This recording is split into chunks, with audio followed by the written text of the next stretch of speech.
देशवासियों, आज का ये बजट इंटरिम बजट तो है ही, लेकिन ये बजट इंक्लूसिव और इनोवेटिव बजट है।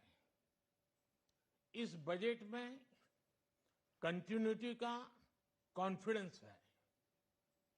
ये बजट विकसित भारत के 4 स्तंभ युवा, गरीब, महिला और किसान सभी को एम्पावर करेगा। निर्मला जी का ये बजट देश के भविष्य के निर्माण का बजट है। इस बजट में 2047 के विकसित भारत की नींव को मजबूत करने की गारंटी है। मैं निर्मला जी और उनकी टीम को बहुत बहुत बधाई देता हूं। साथियों, इस बजट में युवा भारत की युवा आकांक्षाओं का, भारत की यंग एस्पिरेशंस का प्रतिबिंब है। बजट में 2 महत्वपूर्ण निर्णय लिए गए हैं। रिसर्च और इनोवेशन पर 1 लाख करोड़ रुपए का फंड बनाने की घोषणा की गई है। बजट में स्टार्टअप्स को मिलने वाली टैक्स छूट के विस्तार का भी ऐलान किया गया है।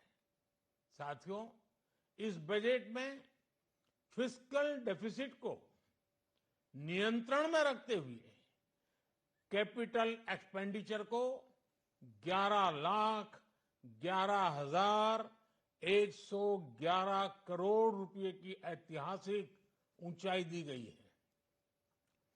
अर्थशास्त्रियों की भाषा में कहें तो एक प्रकार से स्वीट स्पॉट है।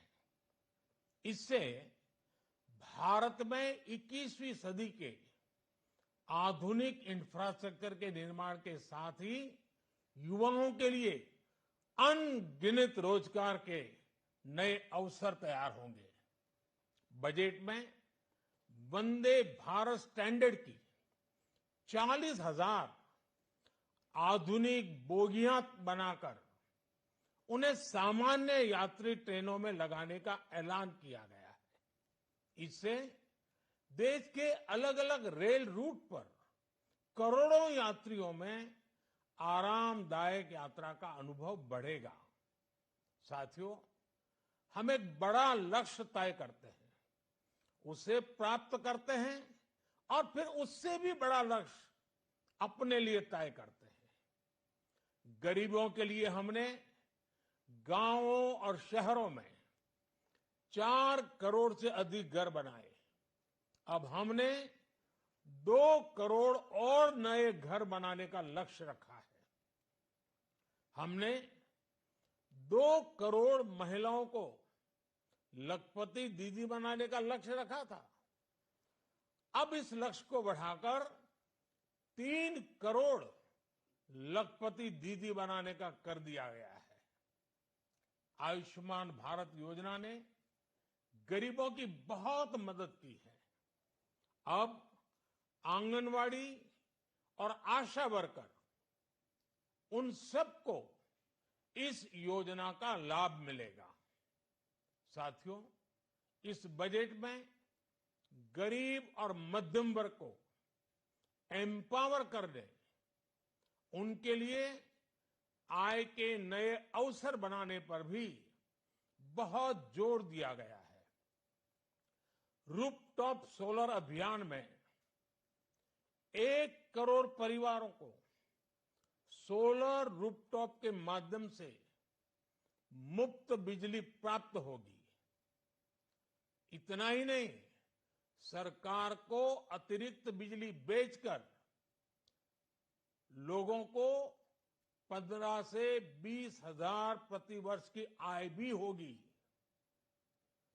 और ये हर परिवार को होगी। साथियों, आज जिस इनकम टैक्स रेमिशन स्कीम की घोषणा की गई है, उससे मध्यम वर्ग के करीब 1 करोड़ लोगों को बड़ी राहत मिलेगी। पिछली सरकारों ने सामान्य मानवी के सिर पर दशकों से ये बहुत बड़ी तलवार लटका कर रखी थी। आज इस बजट में किसानों के लिए भी बहुत महत्वपूर्ण और बड़े निर्णय लिए गए हैं। नैनो डीएपी का उपयोग हो, पशुओं के लिए नई योजना हो, पीएम मत्स्य संपदा योजना का विस्तार हो और आत्मनिर्भर ऑयल सीड अभियान हो। इससे किसानों की आय बढ़ेगी और खर्च कम होगा। मैं एक बार फिर सभी देशवासियों को इस ऐतिहासिक बजट के लिए शुभकामनाएं देता हूं। बहुत बहुत धन्यवाद।